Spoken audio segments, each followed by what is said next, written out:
Yo, Raised by Wolves season 1 I thought was pretty crazy, but season 2 is also pretty crazy, so there is so much going on. Guys, let's talk about this, y'all. Raised by Wolves season 2 is dropping this week, guys, and I got an early look at the first 6 episodes, and I must admit, there's a lot going on. Your boy had a little bit of hard time deciphering some stuff, but wow, I really liked what I saw, you guys. Like, holy freaking moly. I love me some sci-fi. This is deep sci-fi drama where if you miss one beat, y'all, you're not gonna really know what's going on, so definitely be sure to pay attention. But welcome in, you all. If you're new to the channel, my name's Leo Rydell, and this is Geekly Goods, and y'all, if you're new, hook your boy up with that HBO special. Y'all know what that is? That's a Help a Brother Out special. Go ahead and hit that subscribe button, ding that bell, hit a like on this video for videos on the latest in movies, TV, with a little sprinkle of anime in there as well, you guys. I'm here today to review Raised by Wolves season 2, and I gotta admit, lots of good, some bad though, some things I want to touch on about this series as a whole. But let's start out with what works for this series. And guys, what really works is these character arcs. I really like that characters like Campion and Paul really come into their own in this season, and they get a lot of good moments. And I really like where they're going with Lamia and Father. I think that there is a lot of tension that's building up, and that there's potentially going to be some consequences for some things that happen in this season, but really enjoying that dynamic and the way they play on that. And of course, Marcus is still around, so I like that there are these two stories concurrently still going on between Marcus's camp and then also Lamia and where she's at with Father and the children, their pack. I just think that this is really interesting, and that there are so many themes that we explore with motherhood, nature, religion, atheism, and just beings. Like, oh my gosh, it's just, there's so much going on in this season, guys. Like, it is deep, it's heady like that first season. It's well written because it's very dialogue driven and so story heavy.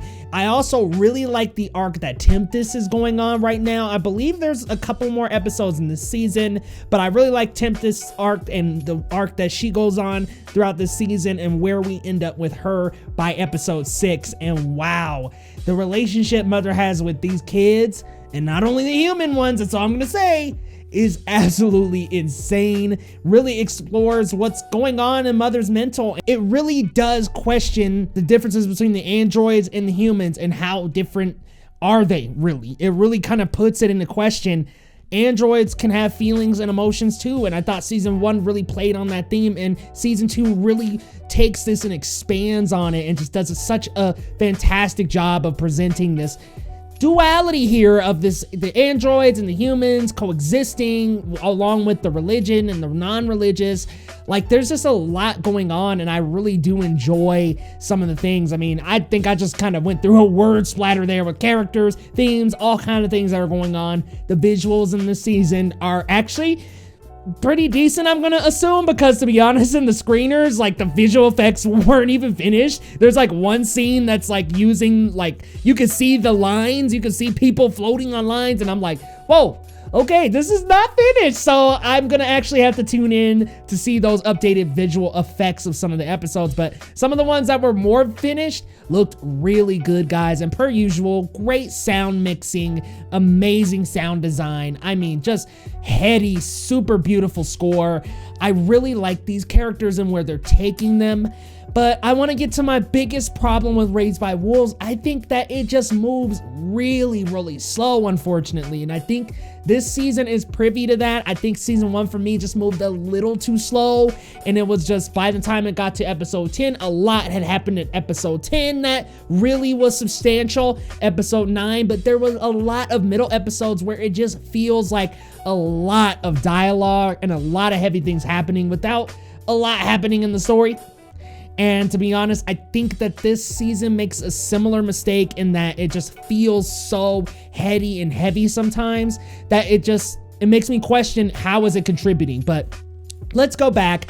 Like I was saying, really good, strong points in Marcus. I really like following this character. He's definitely believes that he's the prophecy, and he has this ability to really bring people over to his side with the religion and the way that he believes, and this religion of believing in Saul and the voices that they hear in this season. Man, I just think that this is a crazy good season.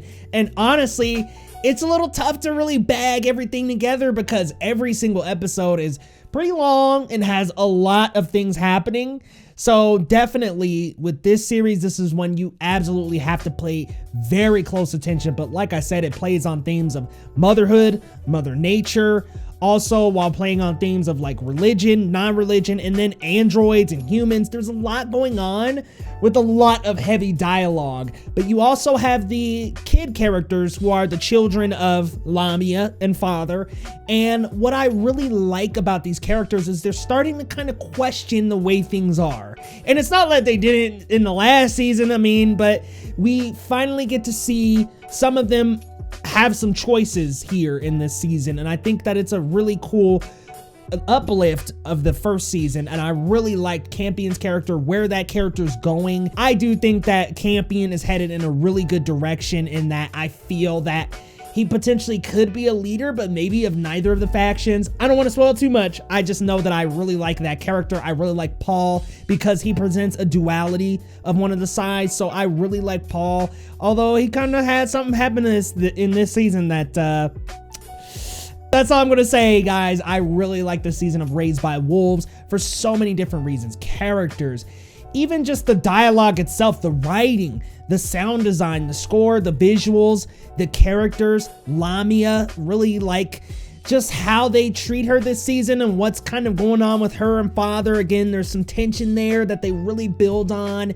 and that character, it really makes you beg the question of who you really want to root for in this season. And I actually like the play of like, which side do I want to be on? I'm not entirely sure by the end. So guys, let me know your thoughts down in the comments. How did you like Raised by Wolves season 1? And if you've seen season 2, let me know your thoughts down in the comments. The first 3 episodes dropped this week, and y'all, I think I need a rewatch because your boy's a little like in the clouds with what's going on right now. There's just so much happening, but I'm loving it. I'm loving almost every single second. Even though some of the episodes drag and there's a lot of dialogue, like I said, it's extremely slow, and that's the one problem I had, but everything else, I'm really enjoying this series. All the biblical references it has, I just am really enjoying this a lot, you guys. And I wish I could be more specific, but there are a lot of do not reveals that I have that I just cannot go into. But guys, let me know your thoughts down in the comments. Are you excited for Raised by Wolves season 2? Drops this week, y'all, so I can't wait to hear your thoughts.